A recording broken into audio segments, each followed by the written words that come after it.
Hello, welcome to Collaborate to Win's Thursday Live. Today I'm going to be telling you about Made in America. So that is why I have my red, white, and blue on today. I was looking for my little flag that I put out in the yard, but I couldn't find it. So the red, white, and blue outfit has been worn for the occasion. So welcome to our Thursday Lives. We do this every Thursday at 1 o'clock to share product knowledge with you because I want my fellow interior designers to feel confident when they spec things, to know where to start, to save yourself some time and energy. If you've got a budget of this, then go to that company versus this company, and so on and so forth. So every Thursday, we're going to come to you and share some product knowledge. So I wanted to also offer a special thing that we just started. It's brand new and it's completely free. So I created a good, better, and best list that is 100% free for you. All you have to do is go to our website, which is www.collaboratetowin.com, and it has the hyphens, so you got to put the little hyphens in between the words. So if you go there, a little pop-up will come up, and you just put your name and your email address, and we will get you that free, and I'll give you a little preview, good, better, best list. Ooh, yeah, you know you want this. It's pretty cool. So this is a list of all of like the top companies, the most popular ones, and where they rank in the good, better, best world. And I've also given 3 examples. So I price up a standard 3 cushion over 3 cushion, normal arm, nothing fancy about it, the higher end Century, the better range, middle range, CR Lane sofa, same thing, 3 over 3, simple, as tried to get it as the same as I could looking style-wise sofas. And then in the good to lower end is a Brexton Color price up. So you can see what the prices are in the different worlds of good, better, and best. And then on the other side, on the other column, is everything from Cargus all the way down to the garbage stuff and everything in between. So this is a quick glance for you to kind of just take a look and see where is this company lining up next to this company, and so on and so forth. So this is a free tool for you that I created, and you can receive that just by going to our website at collaboratetowin.com, and don't forget the hyphens. Little hyphens in between. So let's dive in to talking about Made in America. So regardless of how you feel about politics, I know I'm not particularly loving what's happening right now in the government, but regardless, I want my fellow Americans to have jobs and have a nice economy, and I still want us to make things. So even the other day when we went just grocery shopping and we needed a new sponge, and I got home and I saw it has a little American flag on it and it says Made in the USA. And that just makes me smile. I just smile when I say, okay, I've supported an American company that's these people work here, they live here. This is a good thing to support. And I know that is also how my clients feel. And I'm sure that's how your clients feel too. So the Made in America has a source of pride, regardless of how you feel about the politics. I think everyone wants their fellow American to have, a job and for us to continue to make things here. So I know when I've sold Made in America to product, furniture, accessories, lighting, whatever it is, the client seems to have a much easier time writing a check for something that's made in America, because it's almost like you're supporting a charity in a way, because you're giving to a cause that you believe in. you want this to be made in America. It means something to you. Not just in that you are keeping America's people employed, but there's, you know, just a general sense of pride. And then there's what that means too. On top of someone's, you know, job, it's usually, and it's not 100% of the time, but it can be a stereotype that it will be made better, or that you're definitely going to have more choices in what you can do with like a finish or a fabric and things like that. And then I hate to say it, but it's probably, and this is not across the board, but it is probably made with a more environmental thought process. I don't know if you guys remember, China poisoned the milk that they feed to infants a while back. So if you're capable of doing that, you're capable of doing all kinds of terrible things to the environment, to your workers. All that stuff plays into it. We have laws in this country. You can't have child labor. You know, you have to treat people a certain way, even though sometimes companies get caught doing the wrong thing. At least there's laws that can protect them from bad things happening. And generally speaking, we try not to poison where we make things, but I know some companies still do. So there's a little bit more of a green recycled thing that's happening with American made. And in trying to come up with a good source of knowledge for everyone, I do a little research before I come on. So in my research, I found it was sad because there aren't that many companies making anything in America anymore. A lot of things have been shipped overseas, and I will go more into depth over the good, the bad, and the whatever. So when I was doing my research, there were a few surprises. There were some, pretty much most of the companies that I found like very quickly, like I was able to rattle it off just from my memory, were either Amish or Mennonite. And so, okay, we know that those are good companies and they tend not to like overcharge. But if that's not the look you're going for, even though they are getting more progressive in the finishes and everything else that they offer, it's harder to find. So here's a few of the companies that you may know. Zimmerman Chair, Gat Creek, Alden Parks, Century for the most part. There's a couple of Century lines that are overseas. I think Monarch is one of them, and they have another one. I can't remember the name, but mostly everything Century. Lortz, Creative Metal and Wood, Abner Henry, Simply Amish, Art Classics, Curie and Company. Mostly some of their little bits and pieces will come from overseas, and that's happening more and more, but we'll get into that in a little bit. Design Master, Lillian Alexander, and this one surprised me. Vanguard. Vanguard is all made in America. I really thought their case goods must be made overseas, but that's not what their website says. And I was also really impressed with their About page. So after we're done live, go check out their website and their About story, because I think it really does help to sell that product when you know the company's story. So they are part of the Sustainable Furniture Council, and they use a lot of recycled materials, and they also recycle materials as well. And actually, I was at Zimmerman Chair this past summer, and I got to see the factory and how they make everything. And it was really neat because they have some green initiatives as well. And they will chop up all the little bits and pieces of extra wood that, you know, the chair seat got cut out of, and all those other little bits and pieces that would normally be scrap wood.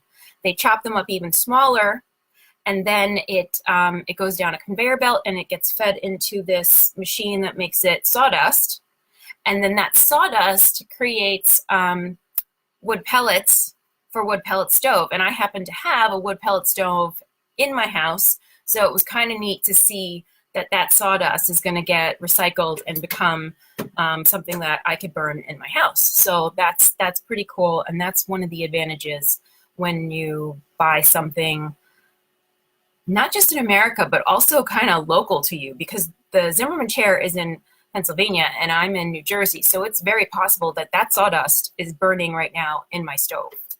So that's kind of fun. A couple other companies that I came up with for Made in America is CMI Furniture and Xenex. So that was my list. And then I was surprised by one that wasn't on the list that I think is, you know, a little higher price point. And so I just start to assume that they're made in America because they're a little bit higher. Old Biscayne. I was very surprised that Old Biscayne doesn't have a made in America. And that's one thing. When something is made in America, they put that sign up, made in America. It's usually right on the homepage, so there's no question because that is a selling point. I mean, so much so that I think you could niche into made in America, because there's definitely people who niche into green and vegan and, you know, feng shui and all these other niches, right? So if you wanted to just focus on people who make things in America, I bet you would get clients that only want to buy made in America, and then you could hone down the list of vendors that you could offer and say, I'm only offering these because I know they're made in America. Another thing to note is most upholstery companies are made in America because it's very hard to ship an entire sofa. It's a big, heavy, bulky thing. That's not to say that there aren't sofa companies that do ship, like Four Hands, that's completely made overseas. That's why there are no options. You get it in this color or this color. It's that leather or that fabric, done, period, end of story. It comes in this finish, that is it. Because it is made there and it needs to break down into little boxes and get shipped overseas. So, you know, I could rattle off all the upholstery companies, but pretty much anything where you have choices, it's made in America.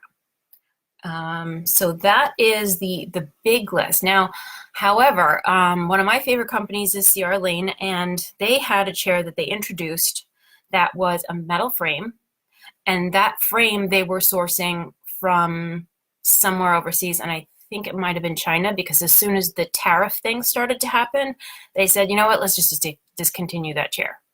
So when I was working at Ethan Allen, their whole, I mean, remember their whole thing was that Williamsburg, made in America, everything's made in America, and it was like plastered all over the store. And this was, God, at least 10 years ago. So, so 10 years ago, they were even taking the signage down a little smaller, because they couldn't truly say that anymore.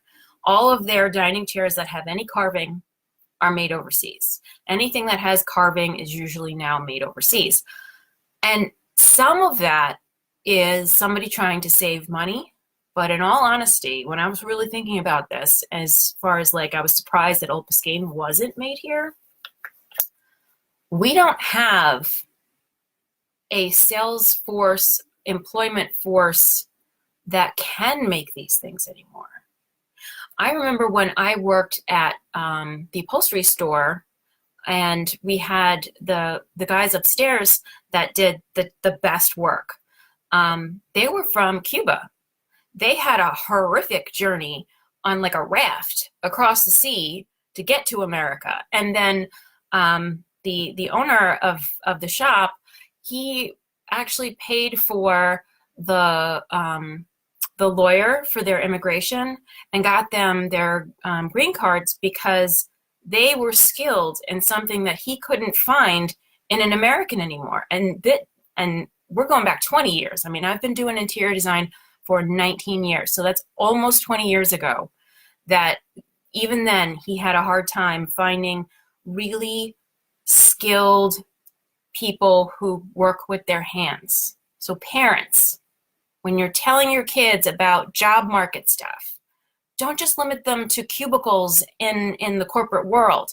We need people to make things with their hands and have a skill and learn a craft. And that's probably not a 4-year degree, which, thank God, because that's $100,000 easily. You go and you apprentice with someone and you learn how to carve the wood or make the whole sewing thing, all of that stuff. I don't know how to do it. I can barely do it. I could do a crap job. I could manage to make something kind of crappy, but to do a real skilled thing, we actually have to look to other countries now because we've lost the art. We don't have that in our training. So it's just one of those things. If you've got, thank you for Blake, right? Thank you guys for joining. Thank you, Lisa, Lenore, and Tracy. Welcome. I'm glad you guys are here. So yeah, we don't have as many skilled professionals. So when I started to think, why is this company not saying that they're made in America? And I bet it's because anything that has carving is probably made in like Vietnam or one of those places where that's still a skill that they're teaching the next generations. And metalworks, I think Mexico has beautiful metalworks because they do that like all the time. So I'm just, thinking a little bit more along the lines of this isn't necessarily always economics. It's where do the people make the best thing? And so the world has become a little bit smaller in how we source things. And if you think about cars, almost any car that you own is made all over the place. There's a part made here, there's a part made there, and then it's assembled in another country and it's then shipped somewhere else. So it's a smaller world where you can't say it's 100% from here or there, like Curry and Company. Mostly, they're definitely an American company. They're based somewhere in the US, I forget what state. It's all assembled here, but there could be a bit of this metal or a bit of that crystal or something that got sourced from somewhere else. So it's not necessarily a bad thing, but I do know that I feel a sense of pride when I see that Made America little flag on a website or the product that I've just bought or the pamphlet that comes with the furniture. And I know I had one client in particular that said, I'm really so glad that these pieces are made in America because I know that that's hard to find now. So thank you for sourcing Made in America. So that was interesting because it really could be a niche. I only focus on people who want to buy American made. That really could be a niche. So if anybody has questions, I'm open for them. If I can answer, I will do my best. Hi, Kimberly. I'm glad you can join. And that is pretty much my list. So go check out Vanguard. And if you have a kid that's not like, oh, I love school, maybe get them to imprint, like even electricians are going to be better paid than like the CEO because we're not training people to make things or do things with their hands anymore. It's one of those pet peeves of mine. We need all kinds of workers, right? Yeah. Oh, you missed the list? All right. It's not that thorough. You'd have to do a lot more research, but here's what I had time to find. So again, Zimmerman Chair, Gat Creek, Alden Parks, Century for the most part. There's a couple collections that aren't. Lortz, Creative Metal and Wood, Abner Henry, Simply Amish, Art Classics, Curry and Company for the most part, Design Master, Lillian Alexander, Vanguard, CMI Furniture, and I'm sure there's more. Anybody that does upholstery and gives you choices is going to be made in America, like, all of them. But the list would be longer if I were to rattle off companies that are not made in the US. Yeah, Yeah, that's a little sad, but it is it is what it is. So that's the current situation. If you need to rewind later, you can write down the list later. So, and don't forget, our free gift is at collaboratetowin.com. You can go and get that list, which is the good, better, best list.